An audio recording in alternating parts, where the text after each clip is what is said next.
ఇక విజయవాడ ఇంద్రకీలాద్రికి భక్తులు పోటెత్తారు. అర్ధరాత్రి నుంచే భక్తులు క్యూ లైన్లో బారులు తీరారు.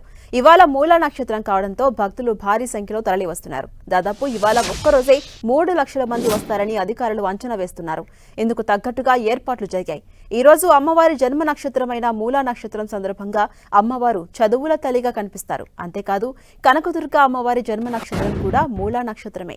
ఇది ఎంతో విశేషమైన నక్షత్రం. సరస్వతీదేవికి, జ్ఞానానికి, విద్యకు, కళలకు అధిదేవతగా భావిస్తుంటారు. చదువుల తల్లి సరస్వతీదేవి వాహనం హంస. హంస జ్ఞానానికి చిహ్నం. పురాణాల ప్రకారం హంస పాలను, నీళ్లను వేరు చేయగలిగిన శక్తి కలిగినది. జీవితంలో ఎదురయ్యే మంచి చెడులను, మంచుని గ్రహించి చెడును విడిచిపెట్టాలన్న సందేశాన్ని మానవాళికి అందించడానికే అమ్మవారు హంస వాహనంపై దర్శనమిస్తారు.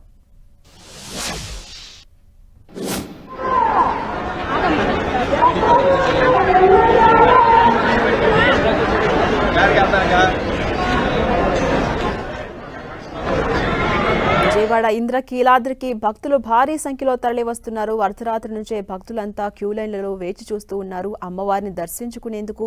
ఇవాళ మూలా నక్షత్రం కావడంతో భక్తులంతా కూడా జన సందోహంగా కనిపిస్తూ ఉంది, కిక్కిరిసిపోతూ ఉన్నారు. అమ్మవారి మూల నక్షత్రానికి విశేషమైనటువంటి వైశిష్ట్యం ఉంది. ఈ నేపథ్యంలో అమ్మవారిని దర్శించుకుని పూజలు చేసేందుకు భక్తులు భారీ సంఖ్యలో తరలి వస్తూ ఉన్నారు. వైభవంగా కొనసాగుతున్న ఈ దేవి శరన్నవరాత్రి ఉత్సవాలు ఇవాళ దుర్గామాత చదువుల తల్లిగా దర్శనమిస్తున్నారు. దానికోసం భక్తులంతా కూడా తండోపతండాలుగా తరలి వస్తున్నారు. కిక్కిరిసిపోతోంది ఇంద్రకీలాద్రి మొత్తం.